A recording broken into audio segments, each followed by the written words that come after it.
Assalamualaikum, welcome back to my YouTube channel. Baik lagi di Winnie Septia K YouTube channel.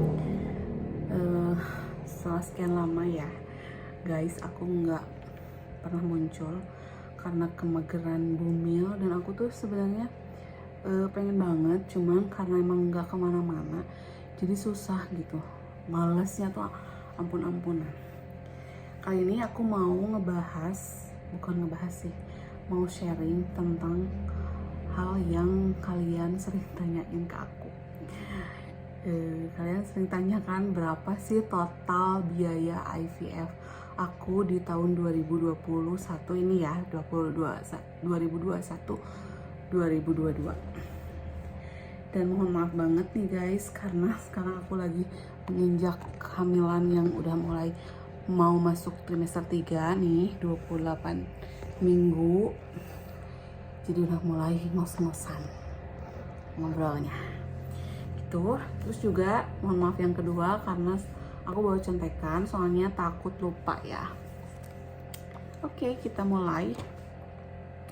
Aku mulai tuh sekitar bulan Oktober, dan tanggalnya aku lupa tanggal berapa karena sudah lama banget. Enggak banget sih, udah lama. Jadi aku mulai itu Oktober 2021. Nah, sebelum mulai siklus dimulai di siklus mens 21 ke hari ke-21, aku tuh sebelumnya tanggal 12 bulan Oktober tuh cek lab. Aku dan suami itu tuh kalau nggak salah tuh cek labnya tuh isinya tuh HIV, cek lab HIV, hepatitis atau HBsAg sama apalagi ya, lupa lagi, dan ya itu aja. Terus itu tuh harganya kalau yang aku dan suami tuh 690.000. Kita mulai dari situ ya. Terus USG dulu kan sebelumnya USG, terus dikasih pengantar. USG itu 350.000, dan cek lab suami istri itu 690.000. Terus juga suami tuh waktu itu tuh dikasih obatnya tuh vitamin E dan apa gitu ya, aku lupa namanya. Pokoknya vitamin untuk spermanya itu harganya 1 juta. Nah, dari situ aku tuh rajin akupuntur. Jadi biaya akupuntur aku tulis tanggal 13, kan waktu itu akupuntur tuh seminggu 2 kali ya. Tanggal 13, 15, 19, 22, 28, 29, 30 itu langsung aku tulis, soalnya aku lupa. Itu biayanya kalau akupuntur di Tasik, yaitu tepatnya di daerah Banjar. Di Banjar itu harganya 110 akupuntur. Nah, tibalah tanggal 30 Oktober aku balik lagi ke Bandung. Terus aku mulai bayar untuk biaya awal. Untuk biaya awal itu karena aku tuh dikasih pengantar yang long protokol, dosis 225 IU. Harganya tuh 53.300, dan itu tuh kan si suntikannya tuh, obatnya tuh dikasih bisa di rumah. Jadi aku bawa ke rumah dan beli apa sih namanya, cooler bag, dan beli buku untuk bayi tabungnya tuh harganya tuh 100.000 dua, jadi 50. Jadi totalnya untuk biaya awal 53.400.000. Terus di sana aku disuruh PCR suami istri. Terus juga dikasih obatnya tuh kalau nggak salah sih vitamin D dan diaformin.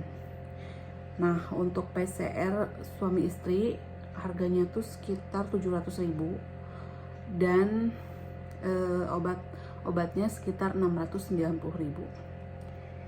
Nanti habis di sini nih aku jumlah keseluruhan di sini ya. Keseluruhan biaya sampai tanggal segitu gitu. Nah, dari situ aku tuh masih akupuntur ya. Akupuntur beberapa kali, biayanya 100.000, 110 ribuan. Terus juga dari situ sih sebenarnya cuma akupuntur aja, nggak mengeluarkan biaya lagi. Jadi akupuntur dan hari keempat haid aku hari haid, pas haid itu aku disuruh menghubungi BFC, menghubungi apa sih, fertility kliniknya untuk kasih tahu kalau aku haid gitu. Nah, waktu hari pertama haid aku langsung kasih tahu fertility kliniknya, terus dijadwalin untuk USG. Nah, tanggal 10 bulan November tuh aku USG-nya untuk kalau di polikliniknya tuh kan 350, tapi kalau untuk di fertility kliniknya itu 415.000. Nah, dari sana kan aku udah mulai stay nih di Bandung. Terus akupuntur. Biaya akupuntur di Bandung tuh waktu aku tuh biayanya tuh 335.000. Mana sih? Iya. 530.000 untuk biaya awal karena sama konsultasinya katanya. Nah, 530 di situ aku akupuntur masih seminggu 2 kali. Terus dicek vitamin D. Itu sih sebenarnya pengantar dari dokter akupunturnya, karena untuk melihat kadar vitamin D aku. Cek vitamin D itu 513.000.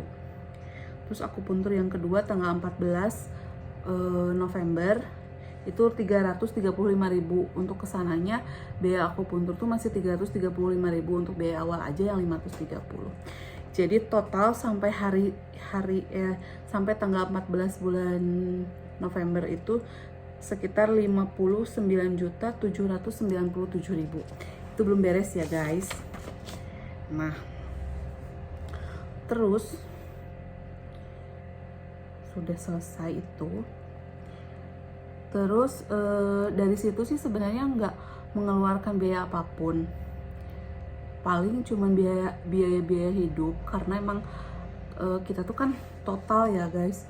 Jadi selama di sana tuh makan sayur, buah-buahan, susu, telur, itu tuh nggak skip sama sekali.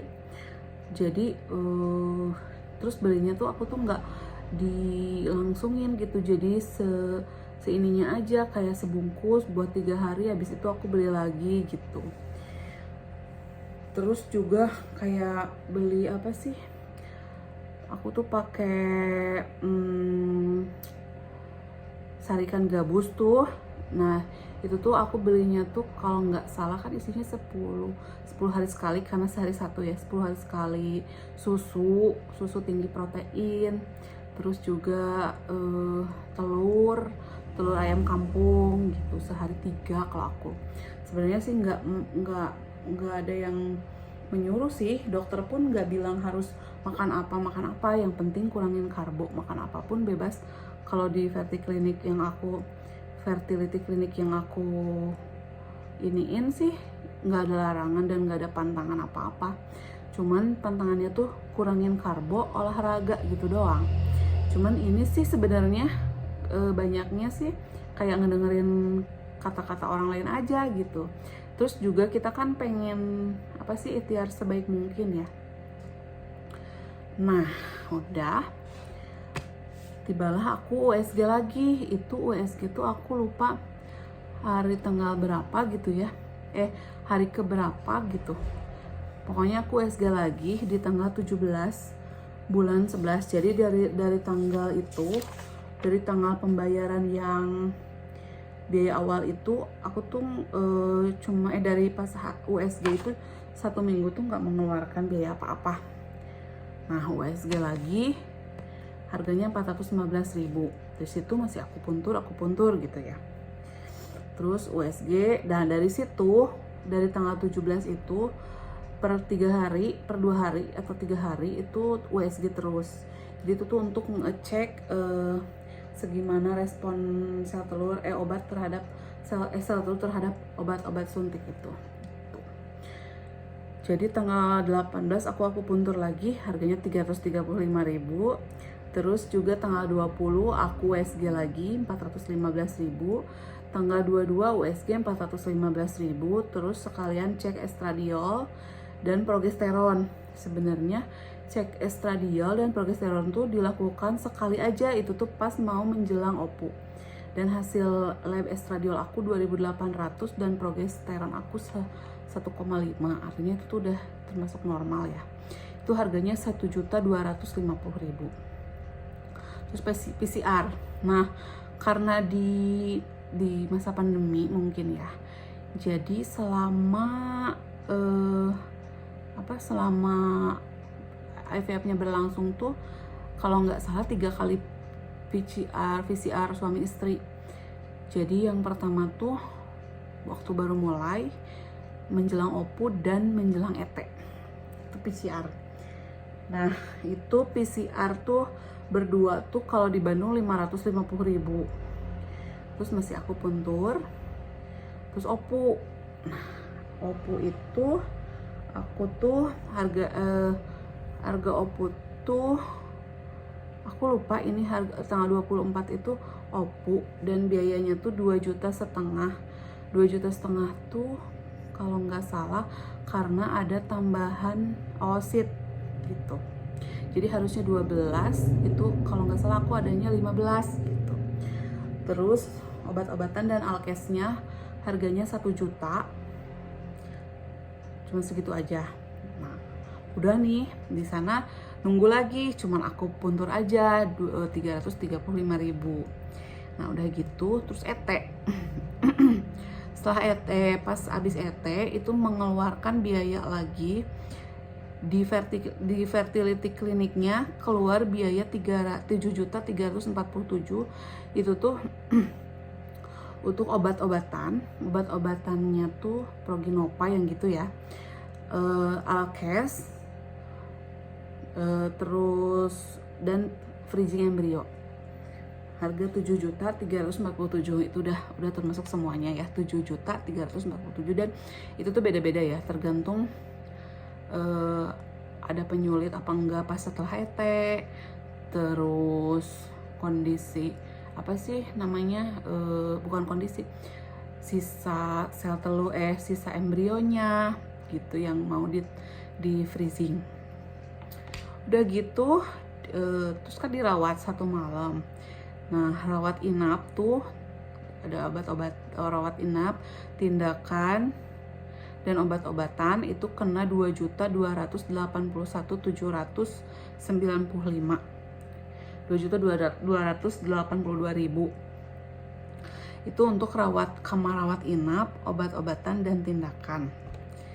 Nah terus ada juga yang bayar jasa dan alkes, jasa perawat dan alkes yang digunakan di sana itu 330.000. Nah udah. Terus tanggal 2-nya suntik, karena masih suntik di sana selama 2 weeks wait, itu kena biaya 318.000 karena masih suntik di sana gitu. Karena aku setelah ET tuh masih tetap stay di Bandung dan suntik di sana, dan aku sih lebih memilih seperti itu ya. Terus dari sana setelah ET aku masih tetap akupuntur. Jadi apa sih tujuannya akupuntur untuk 2 weeks wait? Kalau aku sih meyakini kalau akupuntur itu membawa ketenangan buat aku, karena aku tuh kan orangnya parnoan. Terus juga ngebantu juga implantasi, terus juga kayak mengurangi gejala-gejala gitu. Soalnya kan namanya kepikiran ya, takutnya kena asam lambung gitu. Sementara kan selagi berjalannya IVF itu kan nggak boleh konsumsi obat apapun kecuali obat dari dokter gitu. Jadi aku tetap akupuntur gitu selama sampai ke beta HCG. Itu akupunturnya tuh aku nunggu kan 2 weeks wait-nya karena hari kelima jadi 11 hari. Jadi akupunturnya tuh cuma 3 kali. Udah habis itu dikasih obat-obatan untuk dibawa pulang. Enggak, sebelumnya gini. Aduh, maaf ya guys, soalnya ini tuh tanpa rencana banget.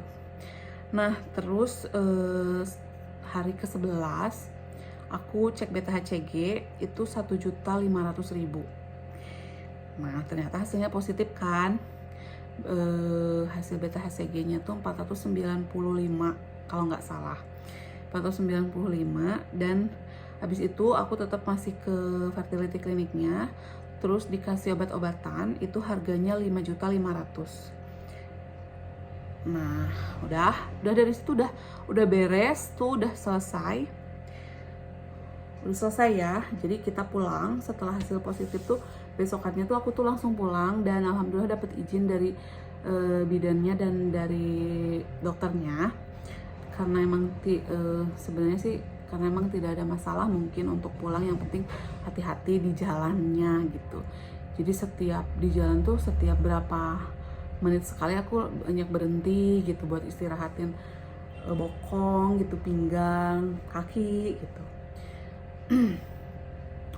Udah gitu dari situ tuh sebenarnya cuman per 2 minggu, karena kita kan dari hasil beta HCG cuman dapat hasil bahwa kita positif, belum tahu kantungnya bagaimana, di dalamnya embrionya yang berkembangnya berapa gitu, belum tahu.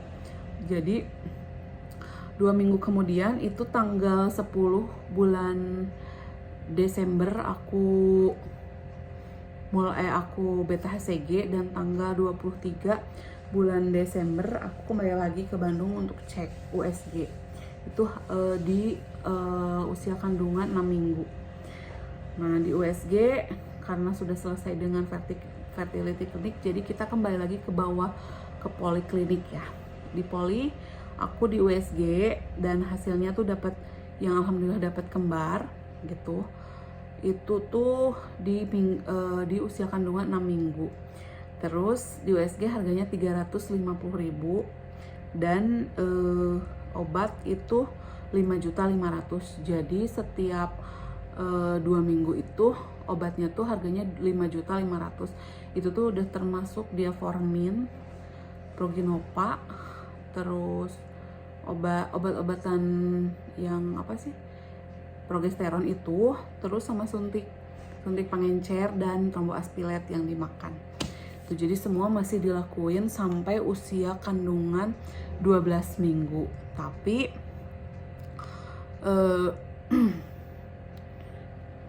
udah 6 minggu.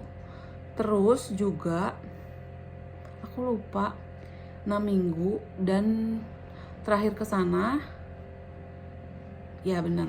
Terus itu udah sampai segitu ya guys. Totalnya yang terakhir tuh 31.966.000. Yang segitu 31.932 juta ya guys. Nah, terus aku lupa, ini nggak ditulisin di salah satu 2 weeks way tuh aku kan dikasih penguat kandungan. Penguat kandungannya tuh sekali suntik tuh 318.000, dan aku beli 3, jadi harganya tuh 954.000. Terus juga udah 2 minggu dari sini aku cek lagi di polikliniknya. Nah, dari situ dokternya bilang boleh periksa kontrol di Tasik aja, katanya di daerah masing-masing, karena emang kondisinya sudah memungkinkan gitu. Terus aku akhirnya memutuskan ya udahlah di Tasik aja gitu, yang deket, dan biar aman aja gitu, nggak jauh-jauh. Nah, itu tuh biaya terakhir aku kena biaya tuh 4.500.000, karena emang sudah tidak ada penguat kandungan. Nah, udah 4,5 juta ya, jadi jumlahnya sekitar 36 juta setengah. Maaf. 36 juta setengah. Terus udah segitu doang. Jadi jumlahnya tuh sekitar 60 tambah 36 juta setengah. Jadi sekitar 36 juta tambah 90 juta, 95 juta. Nah, jadi untuk yang pengen tahu totalnya berapa sih, aku udah jabarin ya. Itu pun yang aku inget, aku sebenarnya sih ini tuh nggak terlalu akurat karena kadang kan suka lupa ya guys nulisnya tuh gimana, kapan ditulisnya, kapan tindakannya gitu. Karena emang nggak setiap nggak terus bawa buku, dan emang nggak bawa buku seingatnya aja gitu. Ya jadi gitu. Jadi total keseluruhannya tuh 95 juta kurang lebih segitu. Itu untuk biaya IVF-nya aja, belum termasuk biaya hidup sehari-harinya guys. Jadi emang kalau biaya hidup sehari-harinya itu tergantung gimana kita memilih gitu, pengen yang gimana gitu. Kadang kan kalau yang waktu itu kan aku tuh cuman sedikit banget karena emang waktu itu tuh tidak melakukan apapun gitu, jadi cuma belanja ya biasa aja gitu. Kalau sekarang bener-bener total gitu, dan kalau menurut aku nih, kalau emang memutuskan untuk IVF mending ikhtiarnya total gitu. Jadi dalam segala hal, nggak cuman dari segi biaya untuk IVF-nya aja, jadi untuk penunjangnya juga, terus dari doanya juga gitu guys. Nah, mungkin itu yang bisa aku sampaikan kali ini. Mohon maaf banget, ini tuh tanpa rencana, karena ini tuh sekarang sudah jam 9:30 malam. Dan aku pikir, yaudahlah emang lagi mulai semangatnya jam segini gitu. Karena emang kalau siang tuh jam-jamnya ngantuk dan mager banget gitu.